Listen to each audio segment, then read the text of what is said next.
Naxçıvan Dövlət Universitetində 12 dekabr ümumilli lider Heydər Əliyevin Anım Günü adlı tədbir təşkil olunub.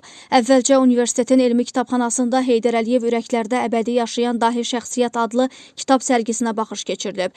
2 bölmədən ibarət olan sərginin birinci hissəsində Ulu Öndər Heydər Əliyevin həyat və fəaliyyətini əks etdirən kitablar, jurnallar, konfrans materialları, miniatür nəşrlər, Naxçıvan Dövlət Universitetinin Elmi Əsərlər jurnalının Heydər Əliyev 100 adlı xüsusi buraxılışı, eləcə də Naxçıvan Dövlət Universitetinin Yeni Fikir qəzeti nümayiş etdirilib. Bununla yanaşı universitet əməkdaşlarının müəllifi olduğu kitablar və məqalələr də sərgi ekspozisiyasına daxil edilib. Tədbir İncəsənət Fakültəsində davam etdirilib. Burada müəllim və tələbələrin ümumilli liderin xatirəsinə həsr olunmuş 50-dən artıq rəngkarlıq, dekorativ tətbiqi sənət və heykəltaraşlıq nümunələrindən ibarət sərgiyə baxış keçirilib. Tədbirdə əvvəlcə ümumilli lider Heydər Əliyevin və vətən uğrunda şəhid olmuş qəhrəmanlarımızın əziz xatirəsi bir dəqiqəli sükutla yad olunub, Azərbaycan Respublikasının dövlət himni səsləndirilib.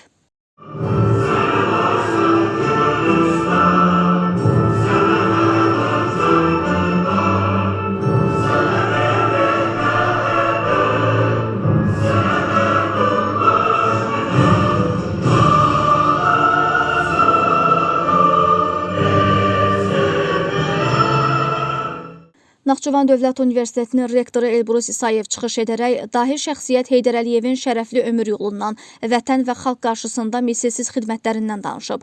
Rektor vurğulayıb ki, ümumilli lider ölkəyə rəhbərlik etdiyi dövrlərdə dövlətçilik tariximizdə silinməz izlər qoymuşdu. Onun həyata keçirdiyi strateji siyasət bugün də ölkəmizin inkişaf istiqamətinin müəyyənləşdirilməsində mühüm rol oynayır. Qeyd olunub ki, Müzəffər Ali Baş Komandan cənab İlham Əliyevin rəhbərliyi ilə Azərbaycanın daxili və xarici siyasətdə qazandığı uğurlar ümumilli liderin uzaqgörən siyasətinin davamıdır. Naxçıvan Dövlət Universiteti Həmkarlar İttifaqı Komitəsinin sədri Əziz Qasımov çıxışında Heydər Əliyevin qlobal miqyaslı siyasi lider kimi ölkəmizi müxtəlif tarixi mərhələlərdə uğurla idarə etdiyini qeyd edib. O bildirib ki, dahi liderin müdrikliyi, milli maraqlara sadiqliyi və siyasi iradəsi Azərbaycan xalqının yaddaşında daim ehtiramla xatırlanır.